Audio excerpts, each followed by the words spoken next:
ओम नमः शिवाय। भगवान शिव को सावन मास अत्यंत प्रिय है और इस सावन मास में जो कोई भक्तजन भगवान शिव की कथा सुनता है, सच्चे मन से ध्यान लगाकर उसका वर्णन करता है, तो ऐसे में भगवान शिव और माता पार्वती उसके समस्त दुखों को दूर करके उसकी सभी मनोकामनाएं पूर्ण करते हैं। अगर आपको हमारे चैनल पर इसी प्रकार की जानकारी के लिए अच्छी करना पड़े तो आप हमारे चैनल को ज़रूर लाइक और सब्सक्राइब कीजिएगा। हम आपके लिए इसी प्रकार भगवान शिव की कथा लेकर हाजिर होंगे। भगवान शिव और माता सती की प्रेम कथा एक अमर कथा है और आज हम इसी का ही वर्णन करने जा रहे हैं। यह कथा केवल एक प्रेम कहानी नहीं है, बल्कि भक्ति, समर्पण, त्याग और पुण्यजन्म की दिव्य यात्रा है। शिव एक प्रकार से योगी और विरक्त थे। भगवान शिव सृष्टि के 3 प्रमुख देवों में से एक है। सहंकार, परंतु वे अत्यंत करुणामयी हैं। भोलेनाथ भी है और तपस्वी भी हैं। वे कैलाश पर्वत पर ध्यान मग्न रहते हैं। भस्म से शरीर उनका ढका रहता है। नाग को गले में धारण करते हैं और उनका हर कार्य ब्रह्मांड की गहराइयों से जुड़ा हुआ होता है। उन्हें सांसारिक जीवन से कोई मोह नहीं था, लेकिन सृष्टि की योजना कुछ और ही थी। अब एक तरफ माता सती, जो कि ब्रह्मा के पुत्र प्रजापति दक्ष की पुत्री थी, उनका जन्म एक विशेष उद्देश्य से हुआ था, ताकि वे शिव से विवाह करें और संसार में शिव और शक्ति का संतुलन स्थापित करे। सती जन्म से ही भगवान शिव के प्रति आकर्षित थी।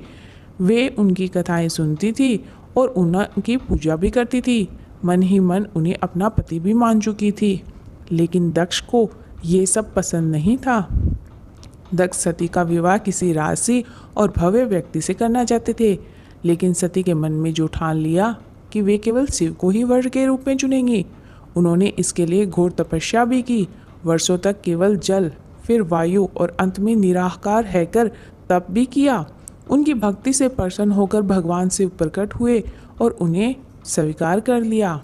ब्रह्मा जी और नारद मुनि ने बीच में आकर दक्ष को विवाह के लिए तैयार किया था और अंत में शिव और सती का दिव्य विवाह भी संपन्न हुआ। सभी देवता, ऋषि, ब्रह्मा स्वयं इस विवाह में उपस्थित भी हुए थे। उसके बाद सती और शिव कैलाश पर रहने लगे। उनका जीवन गहराई, भक्ति और प्रेम से परिपूर्ण था, लेकिन प्रजापति दक्ष को शिव का साधु, भस्मधारी रूप और विरक्त जीवन बिल्कुल भी पसंद नहीं था। वो मन ही मन शिव जी से घृणा करते थे और उन्हें यह विवाह एक प्रकार से अपमान और प्रतीत होता था। दक्ष का शिव से वैर धीरे धीरे बढ़ता भी चला गया। वो हर जगह शिव जी का अपमान करने लगे थे। ऐसे में दक्ष ने एक भव्य यज्ञ का आयोजन किया, जिसमें सभी देवताओं को बुलाया, लेकिन जानबूझकर शिव और सती को आमंत्रित नहीं किया। सती ने जाने की जिद की, लेकिन शिव जी ने उन्हें समझाया कि बिना बुलाए नहीं जाते। पर सती बोली, पिता का घर है, बिना बुलाए भी जाऊंगी। वे यज्ञ में वहाँ पहुँचती है।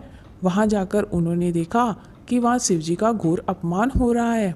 दक्ष ने शिव को अशुभ, अपवित्र, अघोर और भूतों का स्वामी कहकर उन्हें नीचा दिखाया।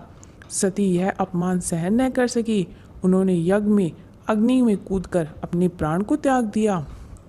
जब सती को इस प्रकार से देह त्याग के समाचार शिव जी को मिला तो उनका क्रोध भयंकर हो उठा।